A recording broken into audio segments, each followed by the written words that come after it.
Welcome to Lecture 22, where we will go over your introduction to concepts in ecology. We're now going to consider the major biomes that are present on Earth. Biomes are defined as regions that are characterized by certain vegetation types as well as environmental characteristics. Take a look at the diagram below to understand the different types of biomes that are present on the Earth. Also note the patterns of these locations of the biomes. The northern coniferous forest, for instance, is found in the more northern ranges. The tundra is found in Arctic locations, whereas the tropical forests are found near the equator. These biomes and the characteristic vegetation and environmental characteristics that are present in these locations are primarily driven by temperature as well as precipitation patterns. Within the terrestrial biomes, these are the biomes that are present on land. These biomes may show distinct borders. However, if we take a closer look at those borders, we would see that there are regions of intergradation between these zones. We call these bordering regions ecotones. The species composition in these zones may be unique, as they represent a shift from one biome to the next. A unique aspect of many of these ecotone regions is the fact that some species will tend to show convergent evolution where these overlap in different locations. For instance, the cactus and euphorbia plants have very similar morphology. This has resulted from convergent evolution. The cacti are present in North and South American deserts, while the euphorbs are present within African deserts.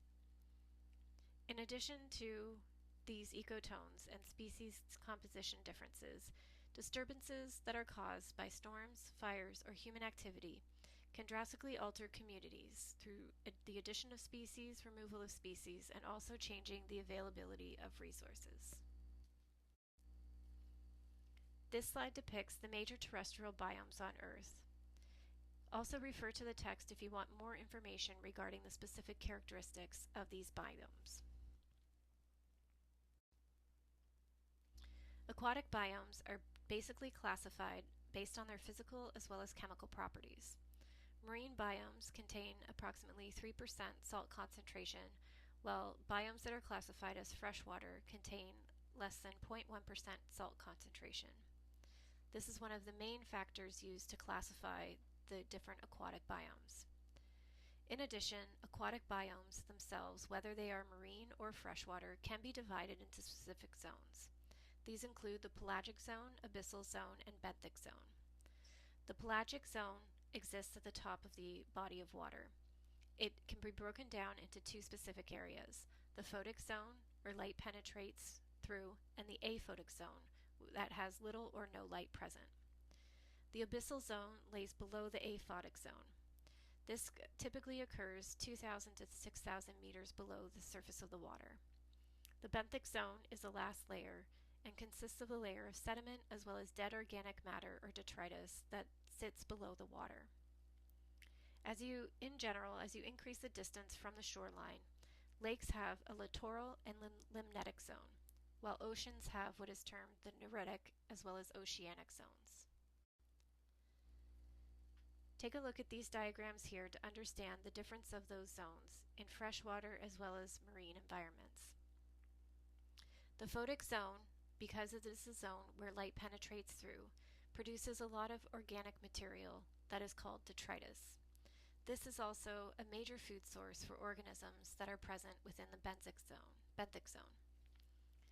Overall, the species distribution in the marine and freshwater environments are influenced by factors such as the depth of the water, the light penetration, the distance from the shoreline. Most aquatic life resides in or near the photic zone. This is because photosynthetic processes and phytoplankton will be present, which provide the base of the food chain. As you move away from the photic zone, the number of species that can reside in these zones decreases. This slide here depicts the major aquatic biomes that are present on Earth. I also advise you to look in the textbook for distinct characteristics of these zones. An important aspect of many of the aquatic biomes involves the thermocline as well as turnover events, which was mentioned in the previous slides. A thermocline is defined as a layer of rapid temperature change.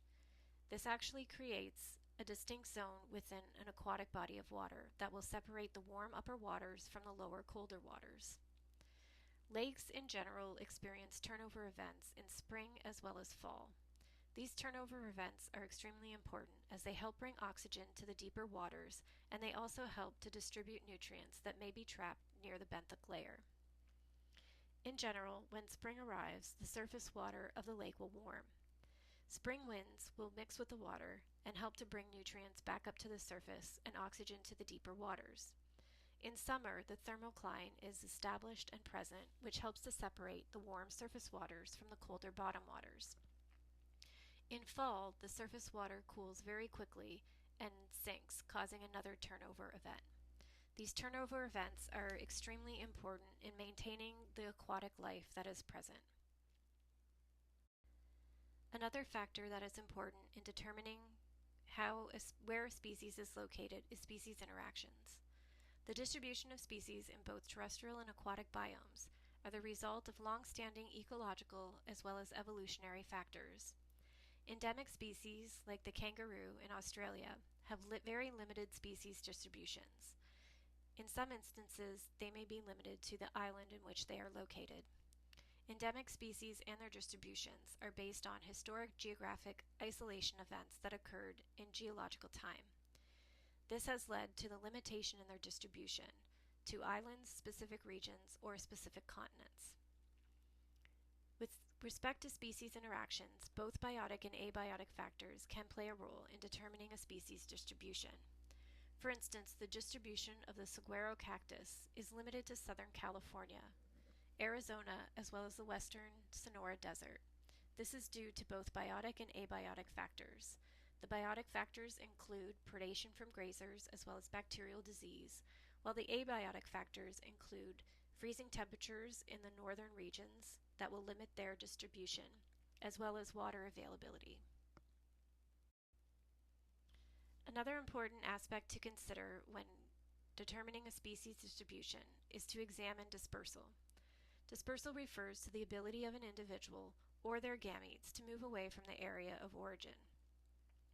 Once an individual or a population or a species colonizes or establishes within a new location, the biotic and abiotic factors present in that location will determine if it actually will establish a viable population.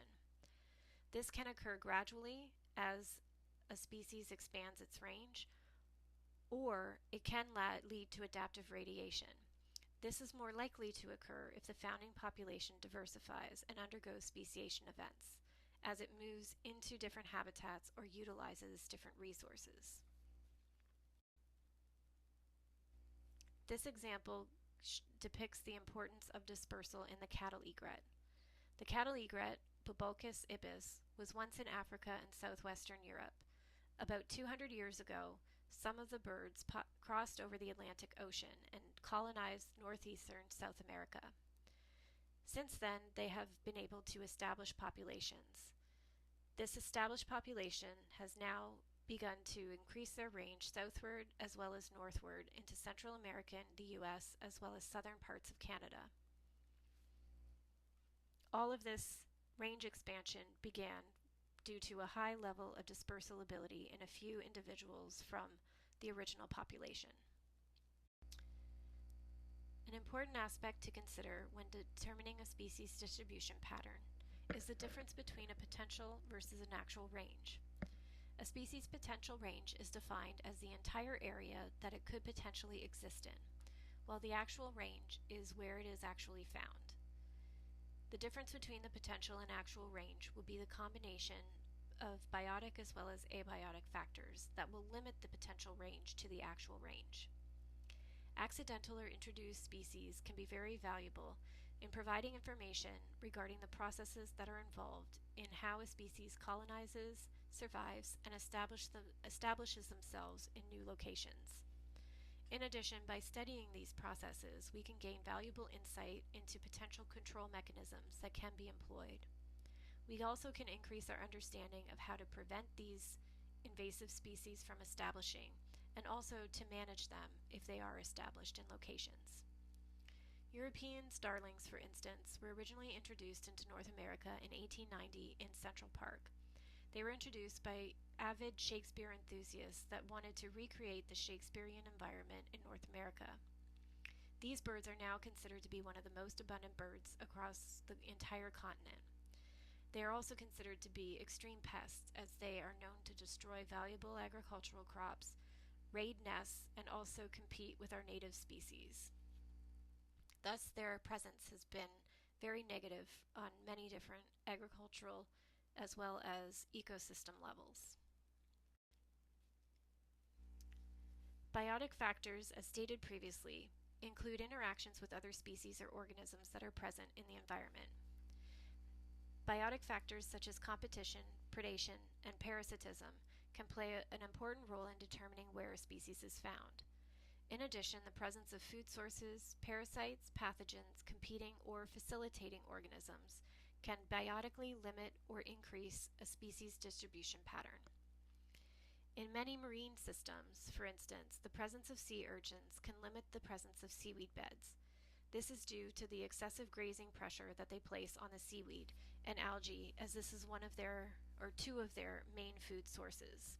The diagram to the left shows you the population or seaweed cover when urchins were present versus when urchins were removed. Note the increase in seaweed cover due to the absence of grazing pressure from the urchins. Thus, the presence and absence of urchins can distinctly cause an effect on the overall presence or distribution of the seaweed. Abiotic factors include the physical conditions of an environment. These include factors such as temperature, water, oxygen, as well as salinity. Many organisms have upper and lower threshold limits for temperatures. These limits are present for biological activity such as flight, mating, etc. If an environment lays outside of the preferred temperature range, this could potentially limit the species from being present. Water is also a very important abiotic factor to consider. An organism's ability to retain as well as conserve water and withstand desiccation will often also play a role in their distribution patterns. In general, with respect to oxygen, aquatic environments can vary quite highly in the availability of oxygen. There is, in general, lower oxygen levels in deep waters and higher oxygen in the higher levels of water as well as moving waters. You will have certain species that may require high oxygen environments, such as streams, in order to survive. Salinity can also affect the osmoregulatory mechanisms that are present in both aquatic as well as terrestrial environments. Thus, it can play a very important role in species distribution patterns. For instance, the salt flats in Salar de Uyuni may be an annual breeding ground for flamingos, but it is very inhospitable for most life forms. Thus, the diversity that is found with respect to the number of species is very limited in these regions due to salinity. Abiotic factors also include factors such as sunlight and rocks and soil. Sunlight provides energy for photosynthesis in both terrestrial and aquatic environments. However, high levels of sunlight can also increase stress on animals and limit their distribution. For instance, there are not a lot of animals that can withstand the direct sunlight and extreme temperatures within desert environments. The presence of rocks and soil are also an important factor to consider. The pH, mineral composition of the rocks and soil, as well as the structure of those factors can limit the distribution of plants, as well as the animals that they directly and indirectly support in both terrestrial and aquatic environments. Higher elevations, as we can see in the diagram to the left, are typically subject to freezing temperatures, lower oxygen content, high levels of UV radiation as they are getting closer to the sun, and drier conditions. These physical characteristics will restrict the vegetation to below the tree line, as we can see in this picture to the left, which depicts the tree line in Banff National Park in Canada. And finally, the last two aspects to consider when determining species distribution, or understanding the factors that limit species distribution, is evolution as well as ecological change. These two factors have an important relationship with respect to each other. Ecological interactions can drive evolutionary change, and evolutionary change can also form or drive ecological interactions. These changes can occur rapidly over short time intervals, or they may occur slowly. It simply depends on the nature of the change involved. For instance, after angiosperms appeared in the fossil record, there was a corresponding radiation in both herbivorous as well as pollinating insects. Another example is considering the range expansion of a species. A range expansion can increase predatory pressures that are existed on the species. This may cause the population to evolve predatory defenses, thus limiting the effects of predation and allowing for the species to persist in a particular environment. And finally, as a last example, the Trinidadian guppies have very different ecological roles based on the environment that they evolved in. Thus, the same species can have different ecological roles based on the ecological changes that occurred over time and their evolutionary history. Guppies that evolved over low levels of predation tend to feed heavily on algae, thus they play a role in reducing algal populations in the ecosystem. However, if the guppies have evolved under high levels of predation, they turn to prey on invertebrates rather than the vegetation. This indirectly alleviates the grazing pressure and increases algal populations. Thus, we see a distinct difference in the ecological role of the species simply based on their evolutionary history of how they evolved over time.